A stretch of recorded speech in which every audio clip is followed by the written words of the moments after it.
let's twist again. Bobby's time is here. Hey, hey, hey, hey, hey, baby, won't you take a chance? Say that you'll let me have it dance. Well, listen, we'll do the twist and stop the mashed potato too. Any of that you wanna do, but listen,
mungkin yang terjadi di Banten.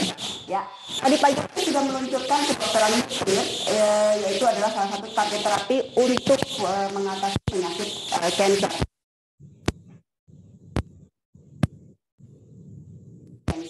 otak dan jantung. Nah, halo semuanya yang sudah hadir sore ini, thank you banget sudah mau hadir. Perkenalkan, saya Lady Diana dan saya adalah seorang entrepreneur. Nah, acara ini bisa terjadi karena saya merasa saya harus membuat satu perubahan, sesuatu yang baru, yang merupakan tonggak baru, hidup baru juga, gitu ya, target baru, hashtag baru, yaitu Better Be, gitu ya. Nah, seperti kata orang, life begins at 40, dan ini adalah acara baru saya, Ladies Update, dengan tagline penting bagi wanita dan sangat perlu bagi pria. Nah, acara ini teman-teman akan bersifat informatif dan akan membahas mengenai hal-hal yang baru yang lagi terjadi saat ini juga. Nah, kebetulan sore hari ini kita akan membahas topik mengenai hepatitis akut.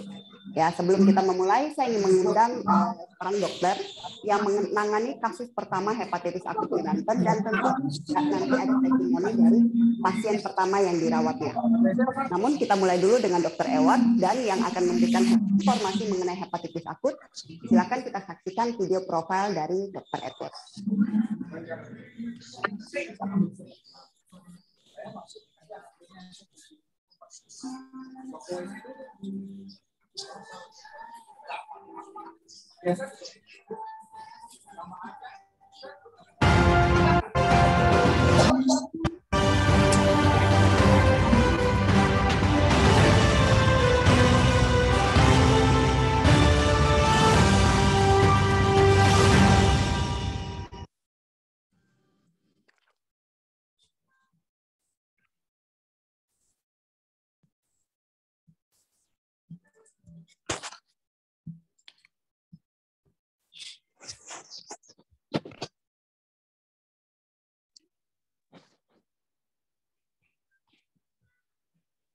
Masuk dengan pengetahuan tentang kasus ini, boleh nggak sih dok ceritakan mengenai fenomena tentang apa sih hepatitis akut ini? Ya, jadi sebelumnya kita mesti paham dulu mengenai pengertian dari hepatitis. Ya. Jadi hepatitis itu sebenarnya bukan nama virus, bukan satu nama bakteri, tetapi itu adalah satu terminologi atau satu istilah yang menggambarkan adanya peradangan di hati. Ya, jadi itis itu menunjukkan adanya peradangan. Dalam hal ini memang terjadi kejadian luar biasa. Ya, pertama kali dilaporkan di Inggris. Ya, ada 10 kasus anak berusia 11 bulan sampai 5 tahun. Ya, tidak lama kemudian muncul laporan dari 3 negara lain. Ya, jadi dari Inggris, dari Irlandia, dan dari Spanyol. Ya, dan jeda umurnya juga lebih panjang, ya, sampai dengan usia 10 tahun. Ya, lalu pada sekitar minggu ketiga April, ya, minggu ketiga April itu ada sekitar 11 negara di Eropa. Ya, jadi ya, dan cakupan usianya itu sampai dengan usia 16 tahun. Ya. Jadi untuk hepatitis akut yang memang sedang menjadi kejadian luar biasa ini, ya, kita punya beberapa definisi. Ya, jadi pertama dikatakan untuk anak di bawah usia 16 tahun. Ya, lalu kemudian yang mengalami kenaikan enzim di hati lebih dari 500. Jadi dalam hal ini SGOT-nya lebih dari 500. Jadi kalau untuk kriteria resmi sendiri dari WHO itu sebenarnya belum menentukan. Ya, jadi yang ada ini adalah yang kita pakai istilah adalah probable. Ya, probable itu dikatakan ya tadi ya usia di bawah 16 tahun, terjadi peningkatan enzim hati lebih dari 500, ya, dan tidak ditemukan adanya bukti infeksi hepatitis A, B, C, D, dan D. Oke, ya, jadi seperti itu. Nah, tadi kalau saya dengar kan berarti itu lumayan cepat ya penyebarannya, dari pertama dari UK, dan beberapa minggu kemudian sudah ada di negara lainnya. Itu cara penyebarannya itu seperti apa sih dok? Terus apakah ini menular dan mengapa dia menyerang anak-anak kecil? Ya, jadi sebenarnya ini yang memang masih menjadi pertanyaan buat kita, ya, karena berbeda dengan COVID, ya. COVID kita sudah bisa menentukan ini loh kuman penyakitnya si SARS-CoV-2 ini. Tapi itu butuh waktu kan? Ya, butuh waktu. Tetapi ini kita belum tahu penyebab pastinya ini apa. Ya, jadi hepatitis itu ya memang bisa disebabkan oleh virus, bisa disebabkan oleh bakteri, bisa juga disebabkan oleh alkohol, ya, atau ya, jadi minuman keras gitu ya.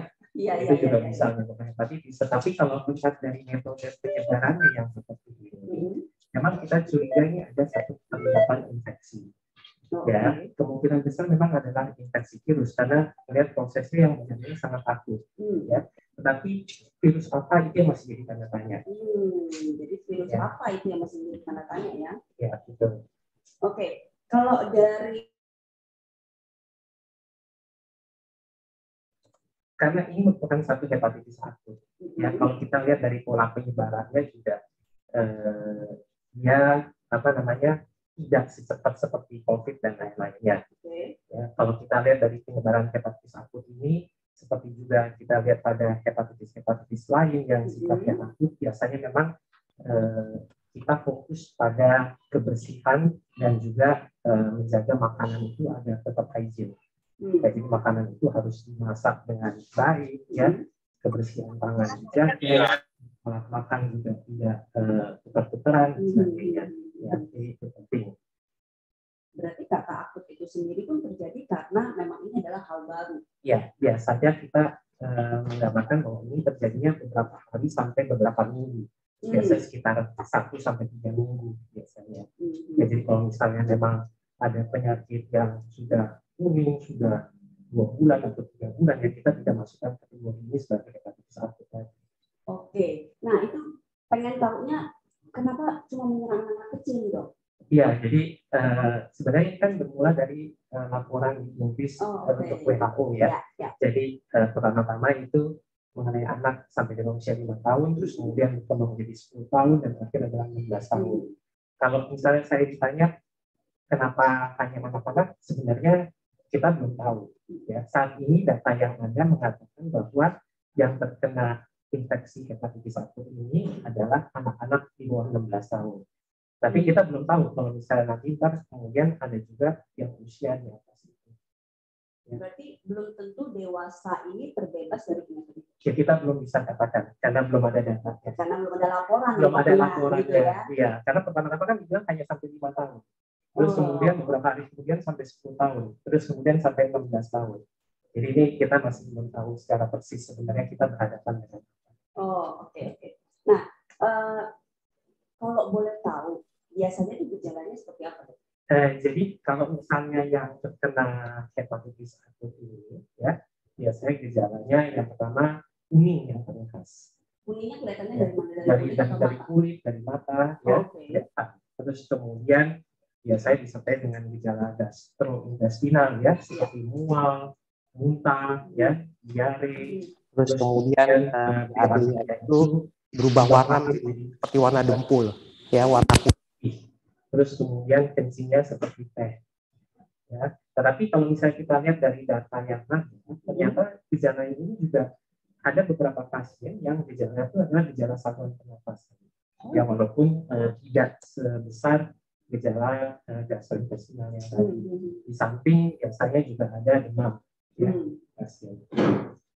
Nah, saya juga kemarin sempat baca nih, Dok. Katanya ada 3 penyebab penyakit ini gitu ya, yaitu ada adenovirus, ada dari SARS-CoV juga, bahkan bisa keduanya. Benar kan, Dok? Ya, jadi ini memang data-datanya sedang dibuktikan. Ya, jadi kalau kita melihat dari kasus yang laporan kasus di luar negeri, memang dikatakan bahwa mayoritas itu terdapat koinsidens dengan adenovirus, khususnya adenovirus tipe 41. Ya, tetapi ada sebagian kecil lagi yang tidak teridentifikasi si adenovirus. Jadi memang ada hipotesis yang mengatakan ini kaitannya dengan adenovirus karena seiring dengan kenaikan infeksi adenovirus, maka tiba-tiba merebak si hepatitis akut. Tetapi belum bisa dikatakan secara pasti bahwa ini adalah penyebabnya si adenovirus. Oke. Ya, mengenai SARS-CoV-2 atau COVID, ya, ya memang ini masih ditelusuri, ya, masih ditelusuri. Jadi sama dikatakan bahwa apakah ini mungkin adalah dampak lanjutan dari COVID jangka panjang dan sebagainya, tetapi kita belum sampai pada konklusi ke sana. Oh, oke. Berarti memang belum tahu pasti. Belum tahu pasti, dan tiap negara memang memiliki satu gugus tugas yang dipersiapkan oleh masing-masing Kementerian Kesehatan di tiap negara. Ya. Di Indonesia sendiri juga sudah dibentuk di bawah pimpinan dari Prof. Hanifah Usmani, ya. Dan ini selalu ada pertemuan rutin untuk melihat laporan-laporan kasus yang ada di Indonesia. Oh, oke. Nah, karena ini juga masih dipelajari, pengen tahu nih, pas kemarin dokter pas melihat kasus pasien pertama kita ini, reaksi dokter saat melihat hasil tersebut gimana? Kan pas baca labnya agak-agak tidak normal. Iya, benar. Saya pikir nih labnya yang nggak normal atau dokternya yang nggak normal ini sebenarnya, ya. Jadi kebetulan pasien yang kita rawat ini, ya, jadi saya bilang kebetulan, ya, karena nggak ada yang kepingin sebenarnya. Ya, benar. Kebetulan pasien yang kita rawat ini datangnya dengan gejala demam, ya, ada riwayat muntah memang, tapi tidak terlalu spesifik, ada batuk sedikit juga, dan ada sedikit ruang kemerahan di kulit, ya. Nah, pada waktu itu kebetulan kita lakukan pemeriksaan SGPT, ya, ternyata hasilnya cukup tinggi. Ya. Tetapi secara klinis, ya, tidak menggambarkan yang saya bilang tadi, yang kuning, terus kemudian yang demam tinggi, terus yang BAB-nya putih seperti itu, tidak ada semua. Dan bahkan waktu saya berkunjung pun dedeknya tuh lagi makan bareng, malah dokter mau ini rotinya, ya udah saya ceria seperti biasa. Jadi termasuk puji Tuhan, termasuk yang gejalanya ringan, ya, yang mild sekali, walaupun dengan kadar SGPT yang cukup tinggi. Reaksi pertama saya adalah ketika dapat hasil seperti ini, saya mau memastikan dulu ini benar SGPT yang tinggi atau kita keliru nih di pemeriksaannya. Betul. Jadi kita ulang pemeriksaan labnya itu juga, masih belum puas sampai di situ, kita bandingkan juga dengan laboratorium pembanding, karena takutnya kan salah, ya. Kita udah bilang, oh ini hepatitis akut, ternyata bukan, gitu, ya. Ternyata hasilnya ya memang benar tinggi, gitu, ya. Karena hasilnya benar tinggi, tetapi satu hal yang memang harus disyukuri adalah kondisi si pasien ini sangat bagus, ya. Jadi saya tidak melihat adanya tanda-tanda dia perdarahan, tanda-tanda gagal ginjal. Waktu kita periksa pun juga livernya itu tidak terlalu membesar, ya, splennya juga tidak terlalu membesar. Jadi tapi kita tetap punya kewajiban untuk memantau, karena kita ini sesuatu yang baru. Knowledge kita juga masih terbatas. Dengan hasil fungsi hati yang sedemikian tinggi, yang kita takutkan adalah ada kerusakan yang progresif. Nah, jadi makanya kita lakukan serangkaian pemeriksaan yang cukup banyak, ya. Kita periksa fungsi perdarahannya, kita periksa juga kadar proteinnya, albuminnya, fungsi ginjal, ya, kadar bilirubin dan lain-lain. Bahkan kita juga melakukan USG juga untuk memastikan hasil pemeriksaan fisik yang tadi. Takutnya terjadi itu nggak sih, dok, yang hepatomegali itu? Nah, itu sebenarnya hepatomegali itu cuma suatu mekanisme kompensasi, tetapi yang lebih kita takutin dari kerusakan hati yang masif ini adalah terjadi perdarahan. Ya, terjadi perdarahan, terus kemudian juga ya bisa terjadi penurunan kesadaran, ya. Jadi ini yang kita takutin sebenarnya.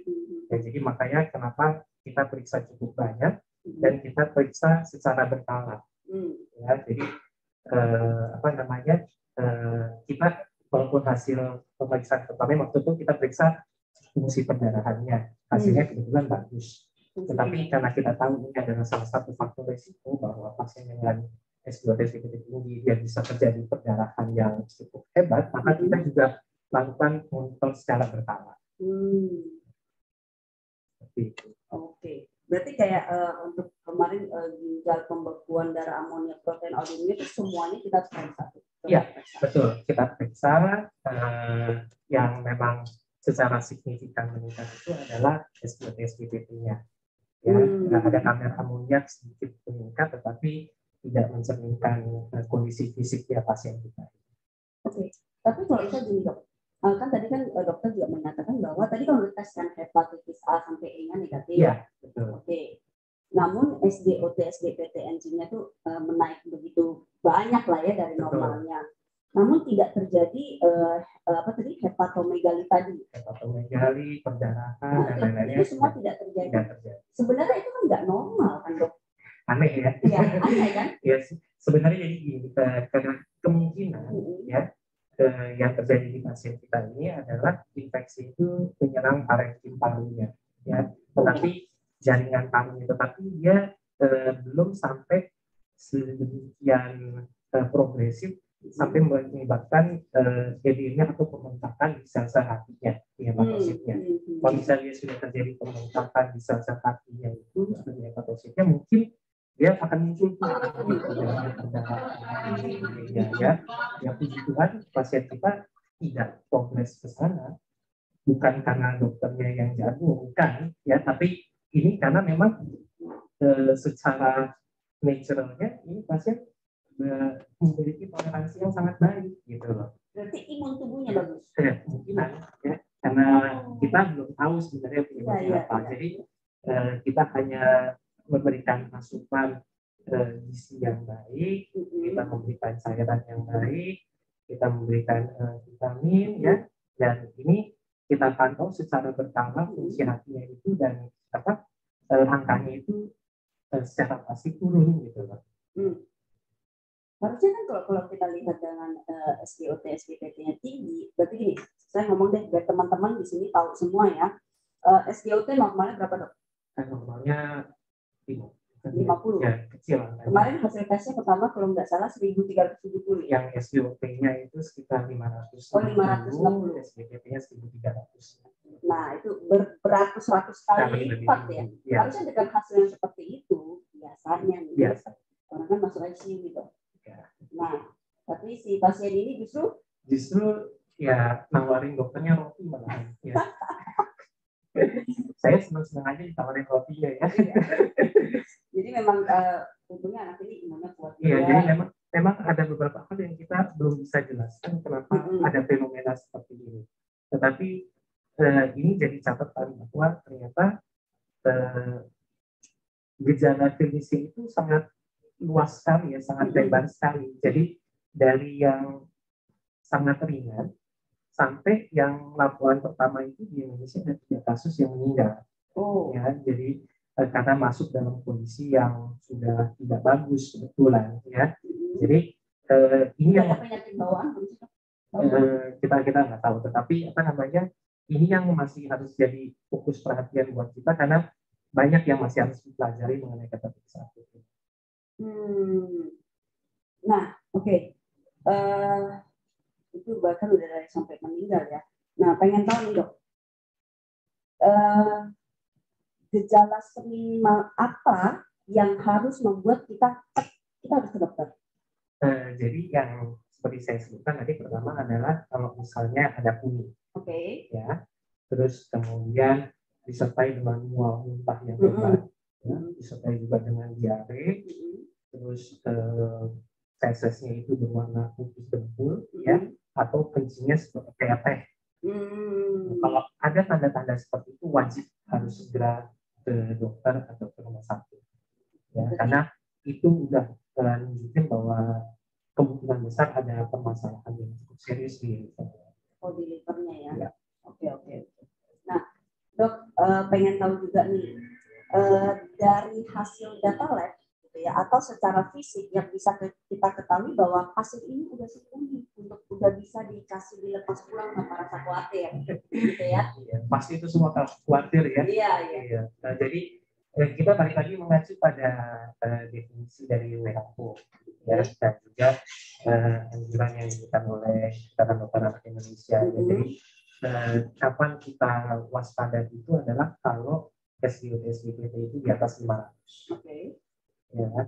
Nah, ketika pasien ini sudah mengalami tren penurunan dan beberapa hari dia sudah stabil di bawah 500 dengan toleransi kondisi fisik yang bagus, makan minum oke, tidur bagus, ya, anaknya playful, bermain, ya kita terus kemudian kita juga cek laboratorium yang lain seperti fungsi pendarahan yang bagus, ya, proteinnya atau semua oke, ya, termasuk amonia semua bagus, ya kita bisa izinkan untuk berobat jalan. Ya, tetapi hati-hati kalau misalnya kita ketemu kasus, misalnya kan katakanlah tadi dengan gejala anaknya kuning, ya, terus mual muntah, ada diare, terus ternyata waktu masuk itu katakanlah SGLT-nya 400. Wah ini aman nih, kan belum masuk kriteria, belum masuk batas. Tapi hati-hati, kita waktu baru pertama kali ketemu, kita harus monitor karena bisa jadi 400 di situ adalah baru mulai. Jadi kalau diperiksa bisa aja naik lebih tinggi, ya. Jadi syaratnya untuk bisa memulangkan adalah pertama kondisi klinisnya bagus, SGLT-SGPT-nya di bawah 500 dengan tren yang menurun. Ya, jadi kalau misalnya trennya masih di bawah 400 tapi itu baru hari pertama diperiksa, ya jangan pulangin gitu. Ya. Berarti tren darah ya maksudnya teman-teman ya, tren darah fungsi hatinya SGLT-SGPT-nya. Ya, beberapa hari ke depan itu kita monitor, makanya setelah pasiennya stabil, nggak ada keluhan apa-apa, kita monitor dulu beberapa hari di rumah sakit sebelum kita izinkan pulang. Oke. Nah teman-teman di sini kalau memang punya pertanyaan boleh nanti tulis di kolom chat ya, nanti akan saya bacakan gitu ya, nanti akan kelihatan di sini. Pengen punya pertanyaan, mungkin pertanyaannya nggak saya tanya gitu, teman-teman pengen tanya hal lain boleh nanti, dan juga nanti akan kita lihat 3 pertanyaan terbaik justru akan mendapatkan hadiah gitu ya dari Ladies Update. Nah dok, oke, tadi kalau tentang kapan kondisi pasien sudah boleh dipulangkan tanpa rasa khawatir. Nah, tapi kan tadi kan dokter bilang kalau menurut WHO darah hasil SGLT-SGPT-nya di bawah 500 kan boleh pulang, tapi kan tetap tinggi dong. Bukan boleh pulang, sebenarnya kriteria pulang itu nggak ada. Tapi kita melihat bahwa level yang berbahaya itu adalah kalau di atas 500. Oke. Ya, bukan artinya yang 300 gitu. Ya, bukan artinya yang 300 dan 400 tidak berbahaya. Seperti saya bilang tadi, kita lihat trennya seperti apa. Kalau misalnya kita ketemu baru hari pertama 300, terus langsung kita berpikir, oh ini aman, ya itu salah. Karena harus dimonitor, karena jangan-jangan besoknya dia naik, ya kan? Kalau bisa seperti itu bahaya. Nah, jadi tentunya kita lihat, jadi sebenarnya kriteria pulang atau tidak itu ya tergantung, ya pertama tadi yang saya bilang, kondisi klinisnya harus bagus, terus kita ini sudah di level yang cukup aman, dan ya trennya mengalami penurunan secara bertahap. Oke.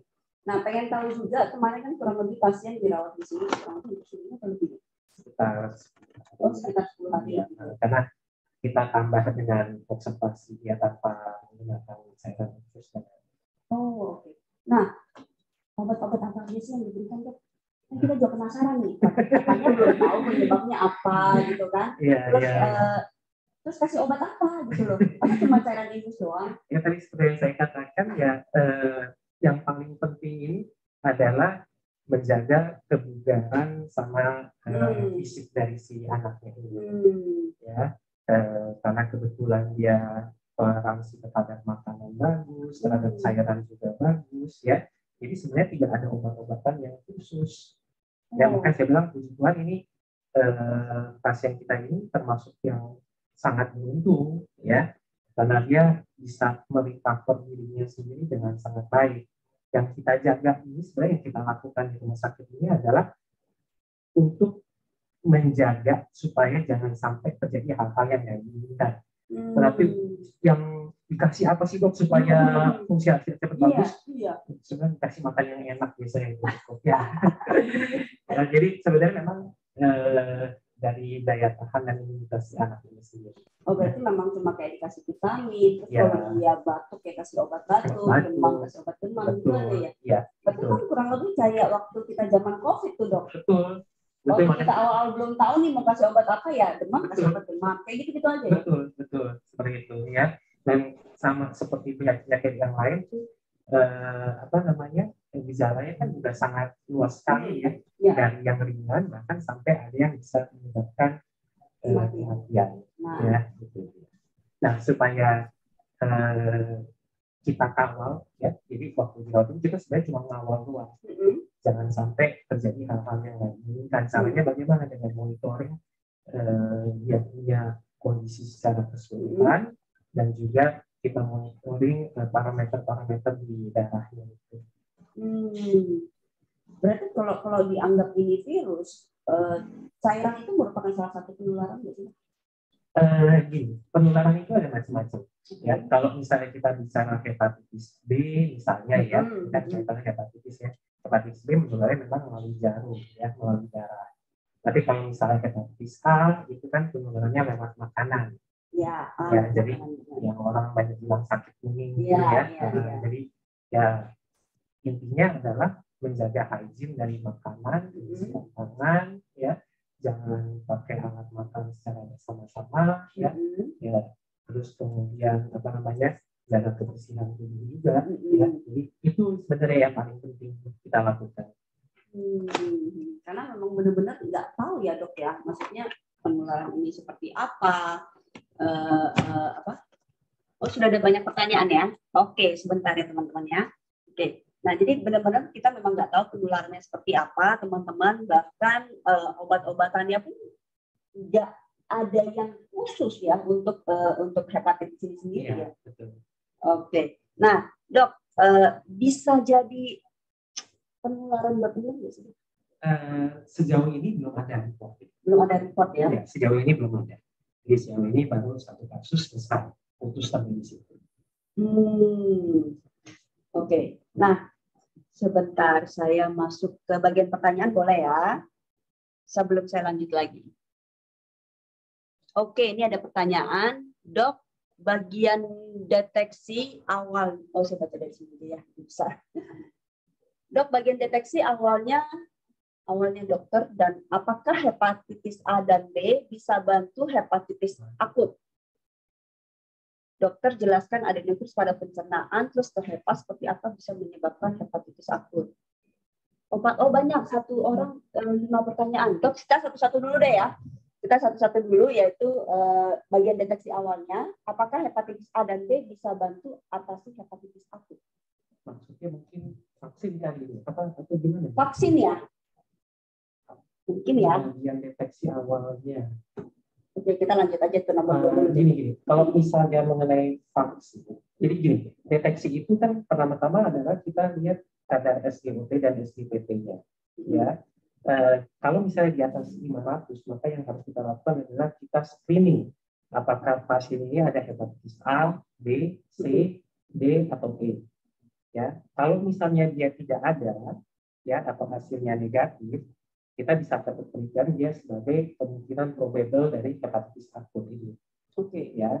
Nah, kalau mengenai vaksinasi hepatitis A dan hepatitis B, jadi sebenarnya gini, vaksinasi itu penting, imunisasi itu sangat penting. Bahkan dalam keadaan tidak ada kejadian luar biasa atau dalam keadaan non pandemi pun itu penting, apalagi kalau misalnya ada. Ya, tetapi harus kita pahami bahwa imunisasi hepatitis A dan hepatitis B adalah spesifik untuk hepatitis A dan hepatitis B, bukan untuk yang lain. Bukan untuk yang lain, bukan apalagi kalau dicampur A dan B kita untuk akut gitu ya. Enggak, bukan gitu ya. Jadi ya vaksin hepatitis A untuk mencegah hepatitis A. Betul. Sedangkan ini kan kita belum tahu apa sebenarnya penyebabnya. Virusnya belum tahu, penyebabnya belum tahu. Ya, betul. Awal-awal. Betul. Jadi setelah kita identifikasi, tapi baru kita. Nah, oke, saya lanjut ya. Dan apakah herbal seperti temulawak bisa bantu atasi sementara hepatitis akut? Biasanya orang hepatitis A itu minumnya temulawak terus dulu. Ya. Tidak ada salahnya. Tidak ada salahnya. Tetapi apakah itu sebagai pengobatan ya? Belum. Ya, jadi sama seperti kayak waktu kita di awal pandemi COVID kan, empon-empon ya, Iya. herbal dan lain-lain. Banyak sekali. Ya, ininya. selama tidak merugikan, kalau mau dikonsumsi silakan, nggak apa-apa. Apalagi kalau misalnya temulawak ini kan herbal, bagus juga. Memang sudah ada beberapa penelitian untuk menjaga kesehatan liver dan sebagainya. Kalau mau diberikan boleh saja, nggak apa-apa. Tapi tidak menjamin kesembuhan. Jadi gini, dia akan membantu pemulihan dari fungsi hati, tapi dia tidak akan bisa untuk menghilangkan si virusnya atau apapun yang kita belum tahu. Ya. Oke. Nah, aku lanjut ya. Bagian memberikan apa sih? Motivasi anak tetap Bagaimana? Bagaimana? Memberikan untuk prokes 5M dan jangan tukar bekal dengan teman. Ya, jadi ngomong sama anak-anak gimana susah nih? ya. Jadi kan sementara udah mau masuk offline nih, Dok. Betul ya. Udah gitu kalau ada yang mau makanan boleh Iya, bagi, kan anak-anak gitu ya. nggak ini ya. Jadi memang jadi anak-anak itu pada prinsipnya adalah copycat dari orang tuanya. Jadi mereka akan mencontoh. Saya punya pengalaman sulit sekali untuk anak saya pakai masker. Ya, tapi anak dokternya sudah pakai masker. Ya, tapi ngajarin ya setiap hari kita pakai masker juga setelah butuh beberapa waktu baru dia ngeliat papa mamanya kalau pergi pakai masker baru dia akhirnya mau. Ya sama juga seperti kayak gini. Kadang-kadang untuk anak-anak itu nggak cukup diomongin. Anak-anak itu punya karakter kalau diomongin malah yang dapat adalah yang berlawanan. Kalau dibilang jangan ngintip malah ngintip, ya, gitu ya kan? Jadi yang paling bagus adalah kita memberikan contoh. Ya, kalau lagi makan ya, tapi masalahnya kalau kita makan sama keluarga, papa sama mama makan juga saling ambil-ambilan gitu ya. Nah, ini tentunya penting juga kerjasama dengan pihak sekolah. Ya, ini kita nggak mungkin untuk sendirian. Ya, jadi butuh kerjasama dari pihak sekolah, dari guru, ya, bahwa jam istirahat. Kalau misalnya sekolahnya tidak terlalu lama, ya harus bekalnya cukup di dalam perjalanan aja, nggak perlu dimakan. Nah, tapi kalau misalnya jamnya agak panjang, ada istirahat, ya itu benar-benar harus diawasin, ya. Berarti memang dari pihak orang tua pun harus informasi ya, harus ada kerjasama. satu peraturan itu dan memang harus dilihat gitu ya. Dan sebenarnya kerjasama antara orang tua dan pihak sekolah itu sejak masa pandemi ini jauh lebih baik ya. Lebih kompak antara guru dengan orang tua. Kalau dulu kan ya kalau dulu kan ya ini begini orang tua begini. Tapi sekarang kelihatannya kita lebih kompak. Lebih kompak ya. Demi kesehatan bersama. Oke. Apakah hepatitis akut ini bisa terkena pada lansia dan apakah perlu isoman mengingat penyakit hepatitis ini? Nah, ini dia yang tadi saya katakan. Sejauh ini laporannya adalah sampai dengan usia 16 tahun. Ya. Apakah di atas 16 tahun bisa atau enggak? Sejauh ini belum ada report ke arah sana. Ya. Nah, terus kemudian menular. Ya. Nah, ini yang kita lihat. Penularannya ini beda sekali dengan COVID. Kalau COVID itu cepat sekali menularnya. Satu rumah kena, yang lain pasti kena juga. Ya, kalau misalnya ada di tes negatif, itu tesnya yang salah biasanya. Ya. Jadi sebenarnya tesnya yang salah. Kalau nggak mungkin satu rumah. Jangan bangga, gua nggak kena. Nah, iya betul ya. Aneh soalnya kalau kayak gitu. Tapi hepatitis akut ini berbeda ya. Jadi makanya kita memikirkan kemungkinan besar ini model penularan seperti kayak hepatitis yang menular lewat makanan itu yang seperti hepatitis A. Jadi dari makanan, kebersihan tangan, hygiene ya. Ya, tentunya tapi pastinya kalau misalnya mau beraktivitas, bertemu dengan orang lain dan sebagainya, tetap menggunakan masker ya, karena kita belum tahu secara pasti ini apa sebenarnya.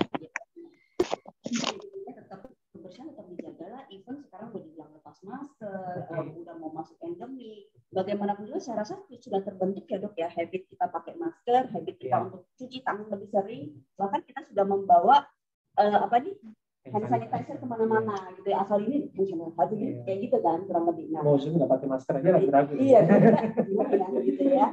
Gitu teman-teman. Nah, satu lagi tadi ada pertanyaan dari yang di atas ini. Apakah yang di atas ini?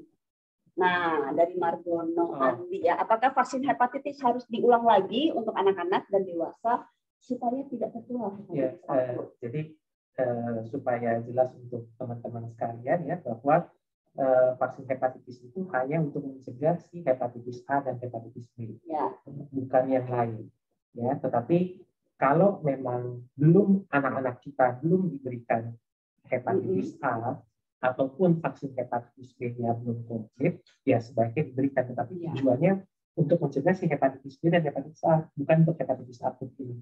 Ya. Sekali lagi ya teman-teman, karena kita belum tahu penyebabnya apa, jadi vaksinnya itu memang belum diciptakan untuk hepatitis akut. Sama kayak ketika kemarin COVID, kan begitu lama gitu kayak kita baru dapat vaksin COVID-nya ya. Bahkan 1, 2, 3 vaksinnya nih, bentar lagi 4, 5, 6 nih. Gitu ya. Oke. Ini masih ada pertanyaan? Oh ada. Oke. Bagaimana pertolongan pertama nih dok saat di rumah saat mungkin mengetahui ada gejalanya ya? Gitu. Dan vaksin apa saja kan untuk penangkalnya belum ada ya. Kita udah bahas dari tadi ya. Penangkalnya belum ada. Terus workout apa yang ideal? Agar terhindar dari hepatitis. Apakah kolam renang ini dapat mengakibatkan teman-teman ya? Jadi kalau pertolongan pertamanya nih ya, kalau di rumah tergantung gejalanya apa. Kalau gejalanya mual-muntah atau diare, kita obatin sesuai dengan gejala. Ya, nah, jadi biasa kita atasi muntahnya, kita atasi diare, karena sebenarnya yang lebih ditakutin dari mual-muntah atau diare ini sebenarnya bukan mual-muntah atau diarenya, tetapi takutnya adalah kekurangan cairan. Ya, itu yang bahaya. Jadi kita harus hentikan muntahnya sambil toleransi minum anak ini diperbaiki supaya tidak terjadi dehidrasi. Ya. Terus kemudian kalau misalnya dia gejalanya kuning atau BAB-nya dempul, putih atau kencingnya seperti itu harus ke rumah sakit. Sudah harus ya? Iya, karena itu nggak bisa ditawar-tawar lagi.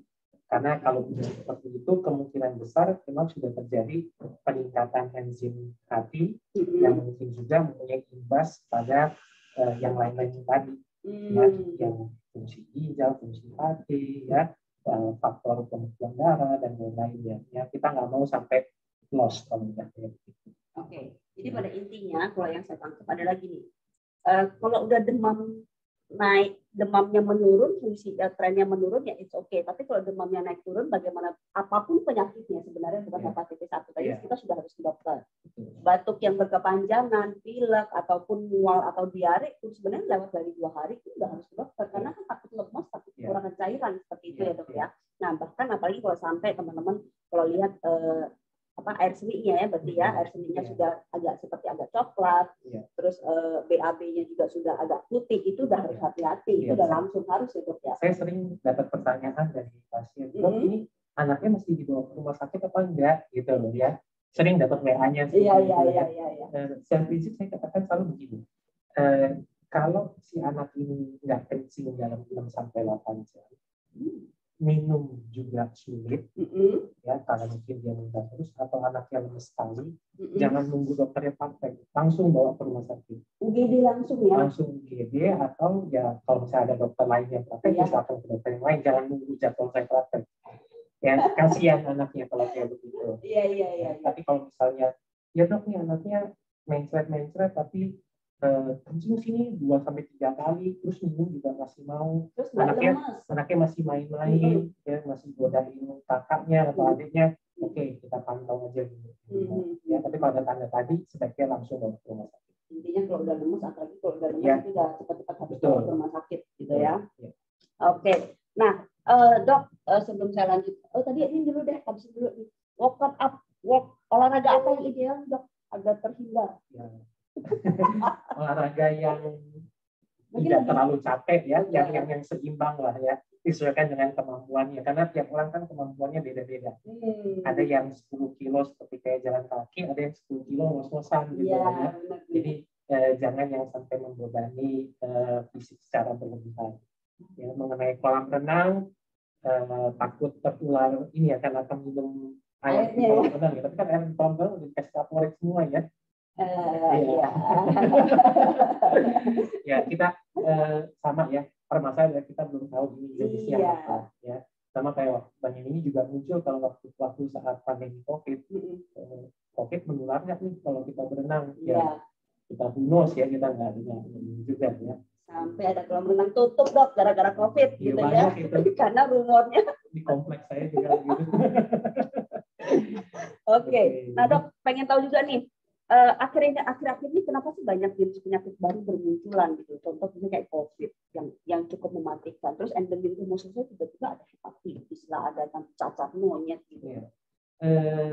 Mungkin salah satunya adalah akibat dari kemajuan teknologi, kemajuan meningkatnya juga knowledge kita, dan kemampuan untuk mendeteksi penyakitnya ini, ya. Dan tentunya juga nggak terlepas dari peran media sosial. Jadi waktu tahun 1900 yang ketika ada flu Spanyol ya, itu tapi tenang-tenang aja tuh. Pada saat itu tenang-tenang aja, nggak seperti kayak sekarang. Jadi kalau sekarang kan informasi itu bergeraknya sangat cepat. Betul. Terus di satu negara ada timbul misalnya kasus campak, langsung laporannya cepat sekali masuk ke WHO dan itu langsung didistribusikan secara luas. Jadi orang lebih aware, ya, lebih aware, lebih berhati-hati. Terus kemudian kemampuan untuk mendeteksinya pun juga jauh lebih baik daripada dulu. Oke. Jadi ya memang kita nggak pernah tahu penyakit itu kapan aja. Betul. Nah, teman-teman tadi udah ya, kita udah jelas mendengarkan penjelasan informasi mengenai hepatitis akut. Balik lagi, kalau olahraga penting nggak? Penting teman-teman ya, tapi disesuaikan dengan kemampuan. Bagaimanapun juga kan olahraga juga mendukung kesehatan tubuh kita, gitu ya. Ada hepatitis, nggak ada hepatitis, kita tetap perlu olahraga. Setuju ya dok ya? Dan vaksin udah ada belum? Belum teman-teman, karena penyebabnya aja kita belum tahu, gitu ya. Nah, pengen dengerin, tadi kan kita sudah dapat informasi dari Dr. Edward, kita sekarang pengen dengerin nih, pasien yang dirawat oleh Dr. Edward, teman-teman pasti penasaran nih, pasiennya siapa sih kok hasilnya SGOT, SGPT tinggi, tapi masih bisa ceria gitu ya, masih oke gitu. Hai,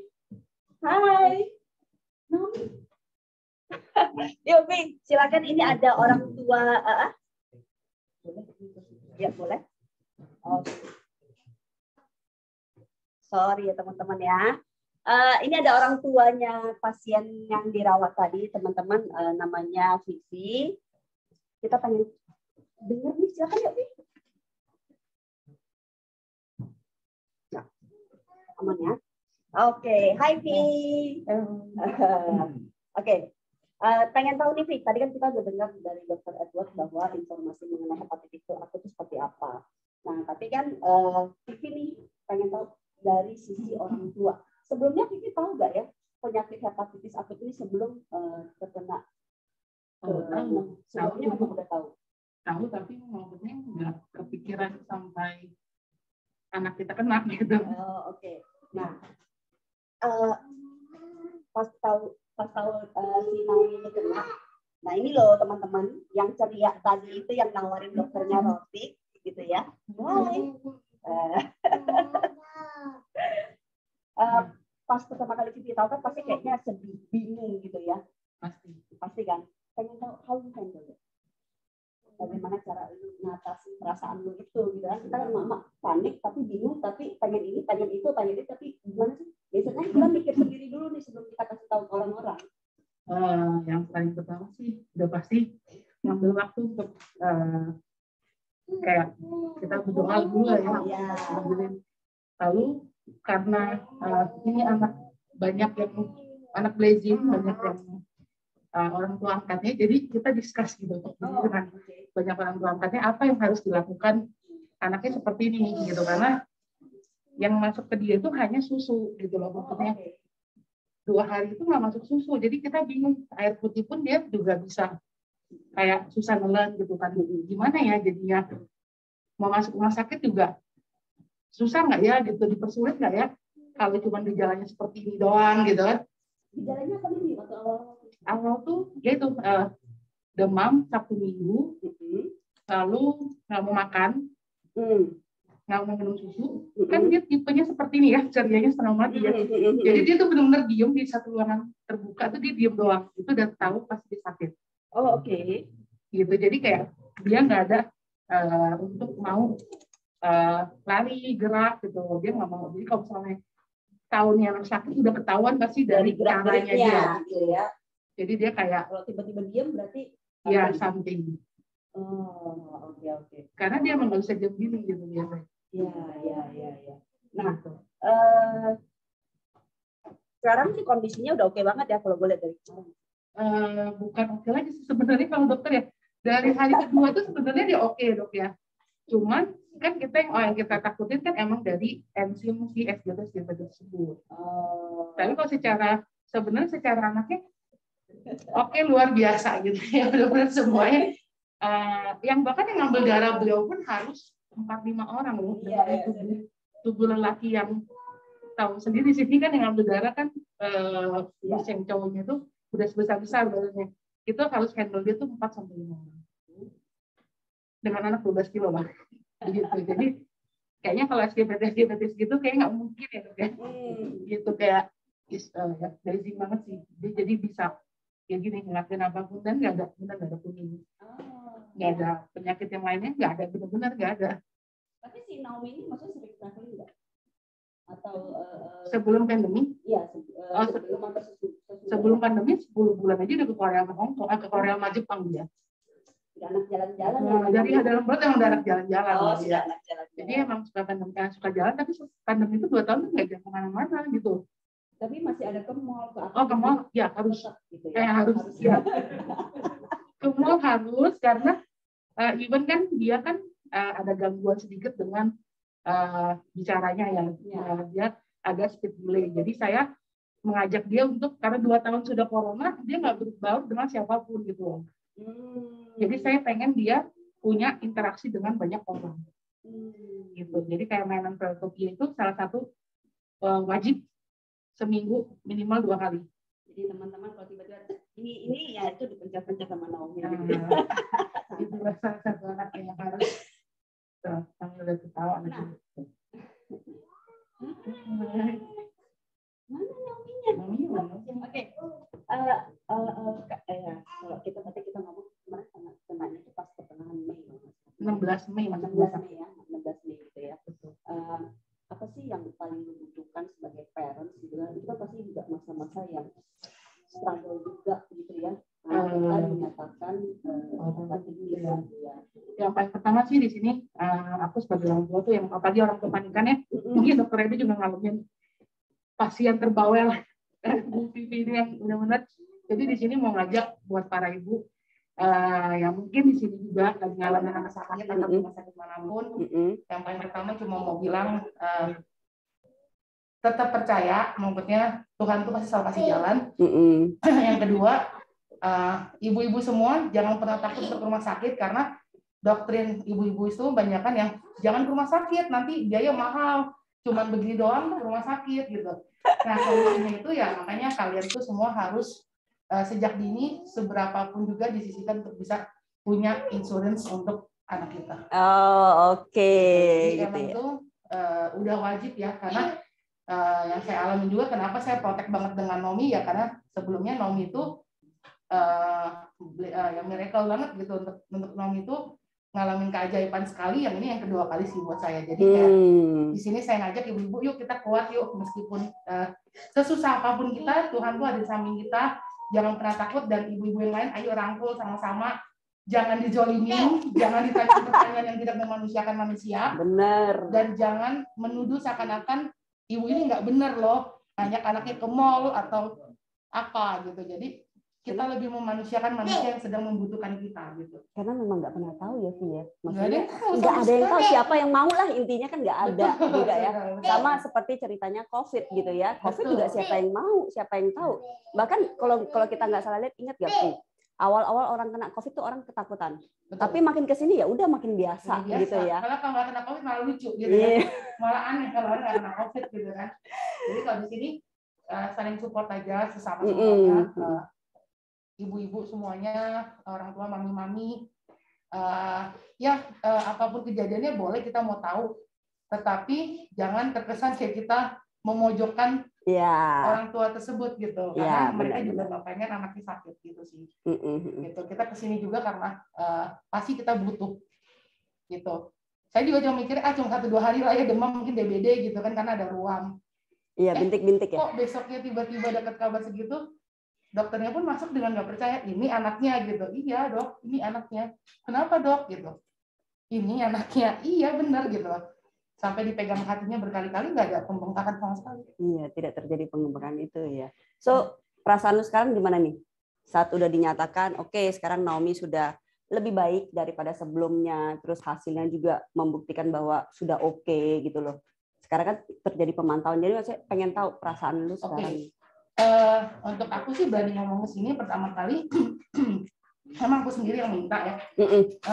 Sebagai rasa terima kasih aku sama Tuhan buat kebaikannya ngasih Naomi kesembuhan kayak gini. Karena meskipun nggak ada gejala apapun juga, tapi kalau darah itu, enzim itu ada something, kita kan jadi orang tua takut ya, gitu kan. Ya. Jadi saya di sini pengen bilang karena sudah saya dapat kabar kalau adenovirusnya sudah negatif dan adenovirusnya tidak ada negatif dan hepatitis E-nya negatif gitu. Jadi itu baru makanya saya baru berani bilang. Hello, kiss bye mana? Kiss bye. Hai. Kiss bye-nya mana? Oke deh. Gitu. Semangat, kalau Naomi bisa, ibu-ibu kalian itu semua bisa. Jangan pernah takut, jangan pernah menyerah. Rumah sakit ada, dan salutnya di sini juga di Mandaya ini protek abis ya, maksudnya benar-benar. Terutama saya mau terima kasih banget ke Dokter Bin. Mohon maaf Dokter Bin kalau saya punya ketakutan luar biasa, Dokter Edo yang benar-benar panik sampai harus saya melakukan banyak pertanyaan gitu ya. Wajar lah, ya, normal karena sih. benar ini nomor 1 ya Dok ya, di Mandaya dengan SGT tertinggi segitu dengan anak yang seperti ini gitu, ini nggak ada diapa-apain gitu, maksudnya tidak ada kuning dan tidak ada apapun gitu. Oke. Gitu, saya. Thank you, Vi. Thank you. Nah, teman-teman, kisahnya gimana? Oke. Nah, teman-teman di sini sebenarnya apapun penyakitnya kita saling support dan jangan takut untuk ke rumah sakit, benar sekali. Jadi kalau lihat anehan, maksudnya penurunan darah atau demam atau apa itu sudah boleh ke rumah sakit gitu tanpa harus tanya, dok perlu ke rawat inap gak dok? Dok perlu ke rumah sakit gitu. Masuk UGD dulu kalau kata Dokter Edo gitu ya. Nah, dan juga pastikan juga anak-anak sudah diproteksi asuransi sejak dini, teman-teman ya. Banyak sekali orang yang merasa, anakku masih kecil gitu ya, anakku masih kecil, nggak perlu dulu asuransi. Padahal kita nggak pernah tahu gitu loh. Bahkan ada virus yang khusus menyerang anak kecil, ya kan? Bahkan ya. Nah itu jadi apapun itu asuransi sebenarnya adalah bagian yang menenangkan kita, terpenting, apalagi khususnya di meja administrasi, bener ya? Iya, kartu limitnya cukup gitu gak ya? Terus kayak tadi benar sih kata Dokter Edo bilang, jadi maksudnya Dokter Edo kan juga atau dokter siapapun kan bukan Tuhan. Iya. Jadi kalau sakit apapun Dokter Edo harus melihat fisik juga gitu, apa yang terjadi, nggak bisa Dokter Edo cuma bilang, oh ini panas begini, oh ini kasih obat flu gitu atau apa. Jadi di sini saya cuma bilang, ayo kita semangat sama-sama, ibu-ibu semua jangan takut rumah sakit. Bantulah. Gitu. Kalau emang ada segera hubungi dokternya, mungkin dokternya juga bisa bantu untuk lanjutkan ke IGD dimasuk diterima ya dok ya. Kalau dulu mungkin karena saking full udah COVID kali dok, jadi terima pasien mungkin ada dibatasi ya dok ya. Jadi gitu, jadi untuk sekarang sih udah oke sih.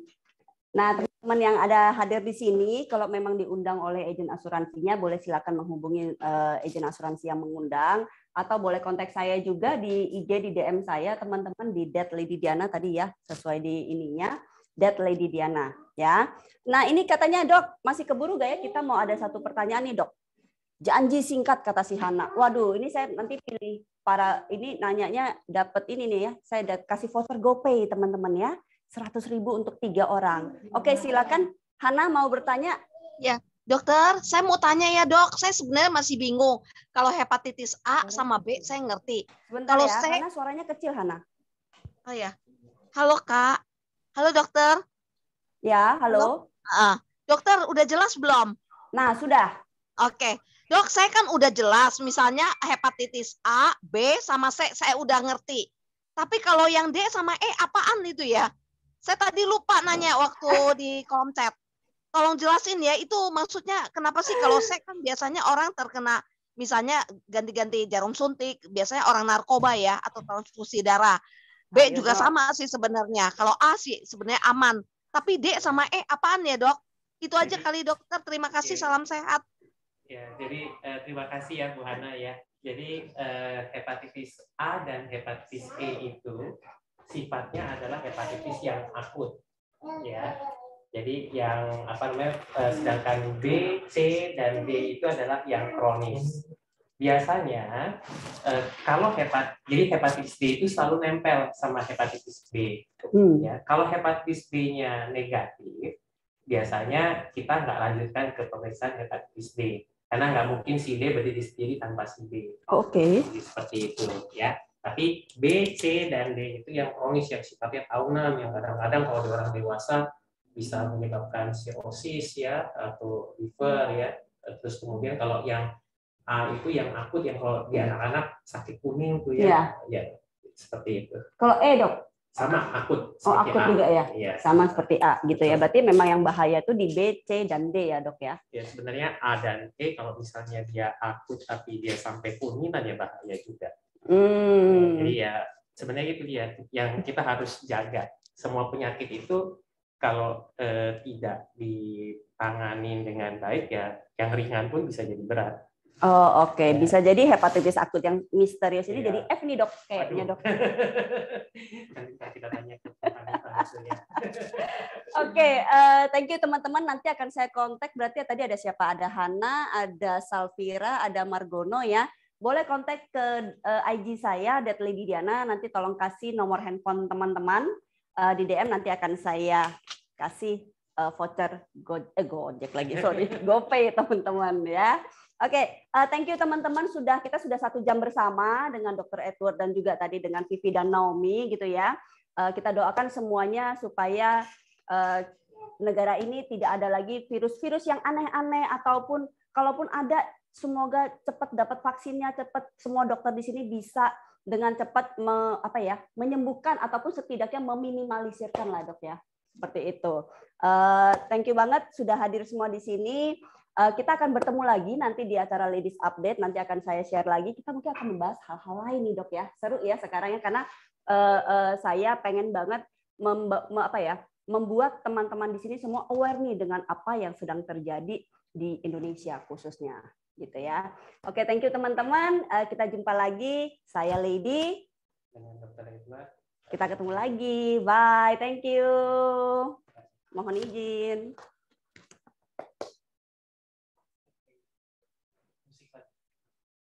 Cakep. Thank you ya dok ya. Sorry repotin. Enggak lah, santai. Everybody.